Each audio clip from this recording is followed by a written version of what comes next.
if there's an HR leader listening, or if there is a business leader listening, what could be a couple of things that you would say that they should either do and don't do from their perspective if they're thinking about it, in addition to everything that you have just shared? And then maybe even to the younger Gen Zer, right? To say that, okay, if you're lucky enough to be in a reverse mentoring kind of a initiative, right? What are some of the do's and don'ts from their perspective? So one, from the leadership team, HR, business, what are the things that they should think about and not think about? And then similarly on this side. Okay.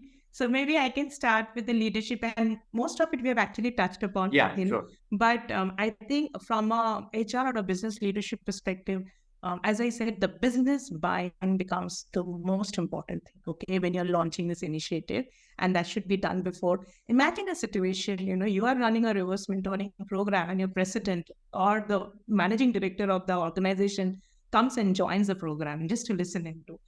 I think the impact it creates, trust me, no other communication or branding would create that.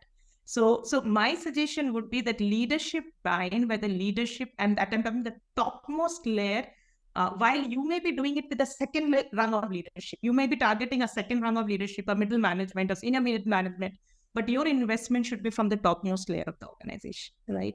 So I think for me, that becomes the most important thing. Second, this is my experience, Nikhil. I have given a lot of importance to the branding of an initiative, in the work what I have done, because I always feel that, we do the multiple things which happens, and as an employer into multiple priorities.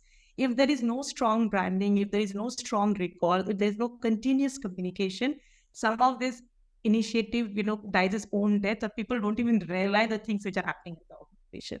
So I think that branding and communication becomes equally important as an organization when you're driving it. And thirdly, I would say that, if you're a very large organization, okay, you don't have to boil the ocean, okay? Yeah. You can start with small pilot groups itself.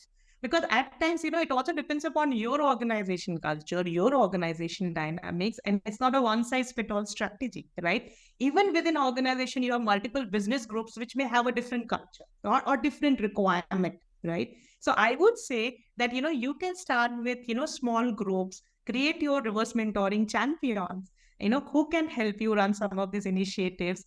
And, basis a success, you can take it to the larger organization. Some of these things, as I again said, that, it completely depends upon the organization DNA, but some of these things helps you, when you're kind of doing it for the first time and you want to do it right. Yeah.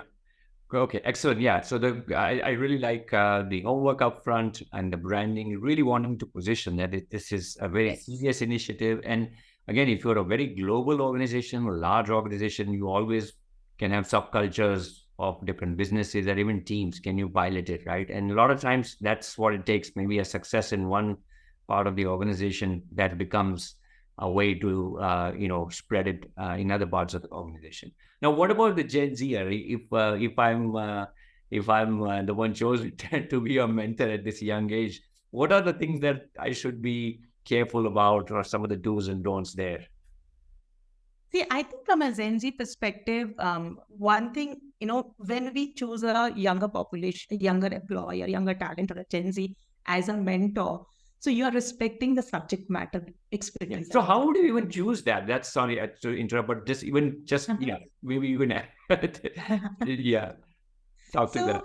So it depends how you choose that. Like for example, assume as an organization, you want to do something different in the AI ML front, or in chat. Now there's a chat GPT everywhere, right? Yeah. You want to do something very different in artificial intelligence. I'm just thinking that, again, it becomes very organization driven. Yeah. But as an organization, you would know that these are group. Like for example, suppose as an organization, you are regularly going to campuses, right? You have a very strong campus program. And when you bring in those campus students, you would also have a very strong engagement program, right?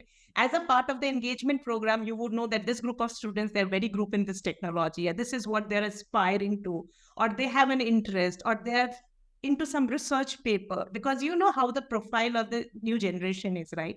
So when as an organization, I have exposure to those insights, right? Then I would know that, okay, wow, as an organization, if I'm trying to do something in this technology area, then maybe I can leverage some of my young talent to, talk to the senior leaders about some of those technology areas. I'm not being very specific, Nikhil, over here. No, but I think because you again, make a good point where if you know that if you're hiring, let's say, 5,000 people every year, like what are you putting them in for? Is it largely tech roles? Is it sales and organization? What is it, right? And then that way you can kind of see, where is the fit, and then how do you take, yeah.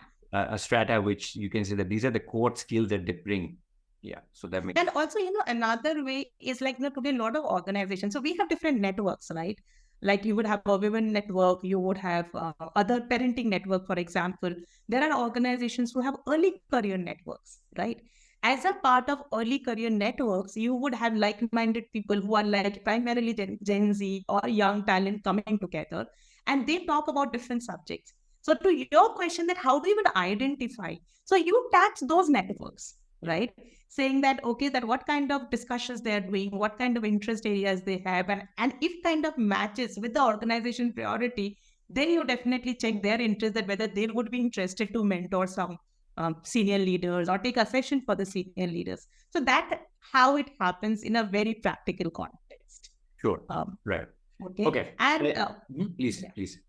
No, and to the other question of yours, Nikhil, saying that what becomes do's and don'ts for them. What should they be careful about? I think, we kind of, we select them from a subject matter perspective, right? So I think while they may have a fair understanding, but for them to get into a mentoring kind of a level, they need to be very, very thorough in terms of, of the subject, of the knowledge, so that, when they're out there for that session or for that discussion, they can do complete justice.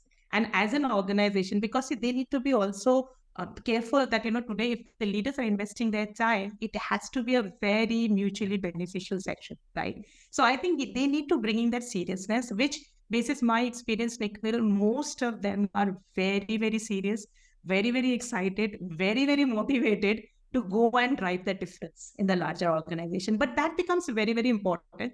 See, it should not become a very shallow discussion, right? Then, people would not kind of encourage such sessions of mentoring programs. But do you groom them in some way, just as a kind of for the lack of better, Absolutely. an orientation to say that, because I may have a sense of nervousness in me that, here I am, I'm only 20 something. There's a person on the other side with 30 years of experience or 25 years of experience, I'm shaking or whatever. I don't know, maybe not everyone has that inhibition, but what are the ways in which we can make sure that, as you rightly said, becomes a very fruitful engagement? Yeah. See, I'll tell you, this is my experience. And I've not come across nervous group, okay? Sure. Because this profile is super confident, okay?